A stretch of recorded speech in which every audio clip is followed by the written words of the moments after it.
Oui. Ah non, non. Ok, les cadreurs, je peux?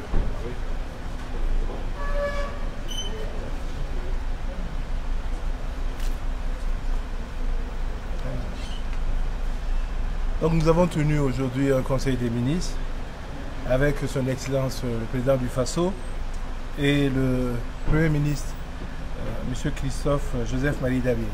Différents dossiers à l'ordre du jour, j'aimerais m'arrêter sur quelques-uns. Au titre du ministère de l'intégration africaine et des Burkinabés de l'extérieur, nous avons adopté un rapport relatif aux missions consulaires spéciales prévues donc de 2019 à 2020. Je voudrais rappeler que l'article 53 de la Constitution dit que la carte nationale d'identité du Burkina Faso ou le passeport en cours de validité tient lieu de carte d'électeur. Je voudrais rappeler également que le président du Faso a pris comme engagement de permettre pour les élections présidentielles de 2020 la participation des Burkinabés de l'extérieur. Donc à cet effet, des missions consulaires seront organisées. La première a commencé donc à Niamey et la dernière donc aura lieu début janvier 2020 en Côte d'Ivoire. Il s'agit à peu près d'une vingtaine de pays qui ont été identifiés en tenant compte du fait essentiellement de la population de Burkinabés y-résidents. Donc c'est un choix qui a été fait et donc les missions consulaires ont commencé le travail avec Niamey qui s'achève, si je ne m'abuse, le 14 mars. Pour Abidjan, pour la Côte d'Ivoire, ça sera du 2 au 20 janvier 2020. Donc entre Niamey qui s'achève le 14 mars et la Côte d'Ivoire qui commence le 5 janvier 2020, vous avez donc tous les autres pays concernés qui sont déclinés. Au titre du ministère de l'Enseignement supérieur, de la Recherche scientifique et de l'Innovation, nous avons adopté un projet de loi portant accès aux ressources phytogénétiques pour l'alimentation et l'agriculture et partage des avantages résultant de leur utilisation. Cette loi est une internalisation d'un traité international ratifié par le Burkina en 2006 et qui a trait donc à la protection des ressources phytogénétiques pour l'alimentation et l'agriculture. Le traité est rentré en vigueur en 2004. Comme je le rappelle, le Burkina l'a ratifié en 2006.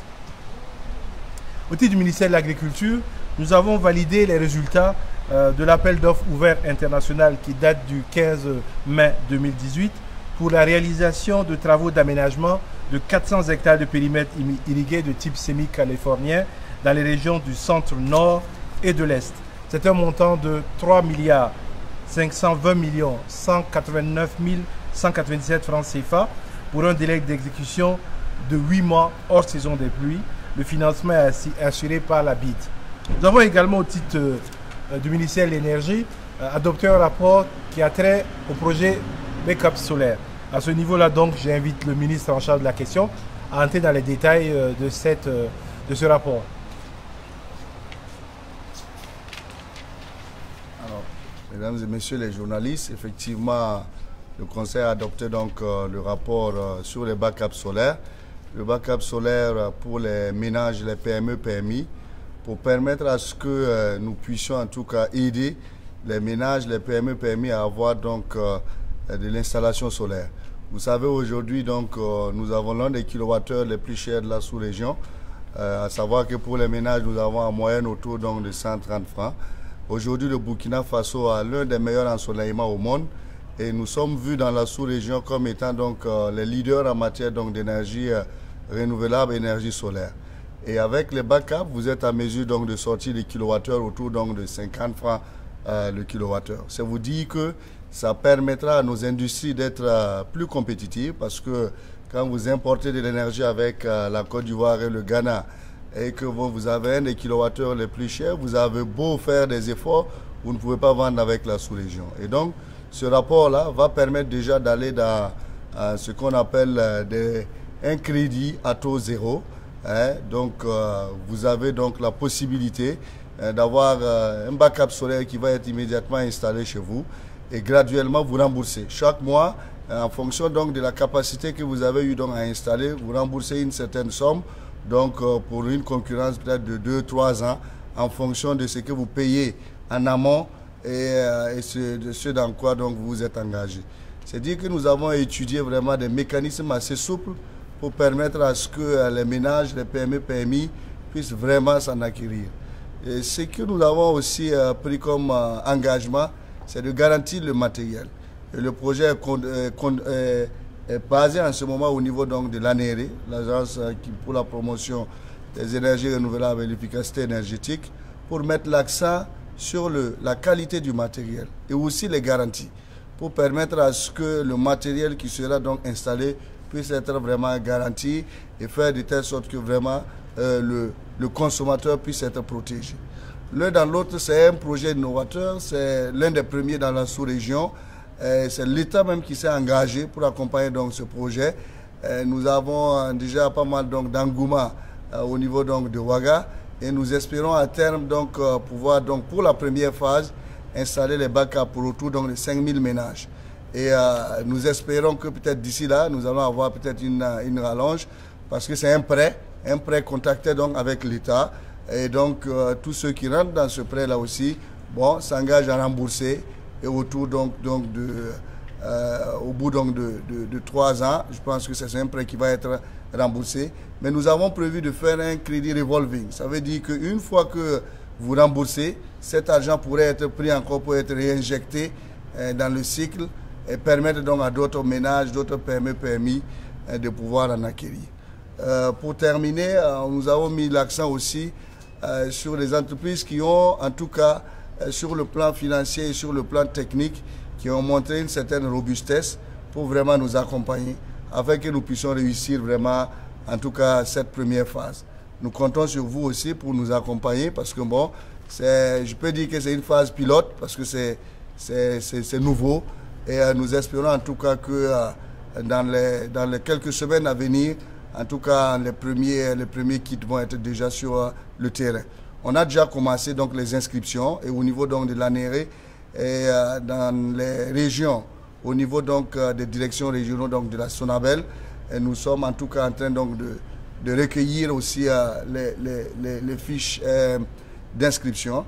Sur le site aussi du ministère, vous pouvez avoir donc les fiches qui sont là-bas, téléchargeables, et en tout cas au niveau de l'ANERE, vous pouvez aussi les avoir. Je pense que c'est tout ce qu'on peut dire. Par rapport au coût, les coûts sont entre 160 000 francs donc, et 3 millions en fonction donc, des capacités et des niveaux donc, d'ampérage demandés. Voilà ce que je pouvais dire par rapport donc, à ce projet qui, en tout cas, a déjà commencé à avoir beaucoup d'engouement parce que la presse nous a déjà accompagnés, le message est déjà parti et je pense que très vite nous allons être débordés. Mais cela prouve aussi que, en tout cas, la population burkinabé vraiment a compris qu'aujourd'hui, l'énergie solaire, c'est une opportunité, en tout cas, pour le Burkina. Le soleil qui était vu comme une calamité se trouve être une opportunité. Et j'espère vraiment qu'ensemble, nous allons faire donc du Burkina Faso, en tout cas, ce leader dans la sous-région en partage d'énergie solaire. Je vous remercie.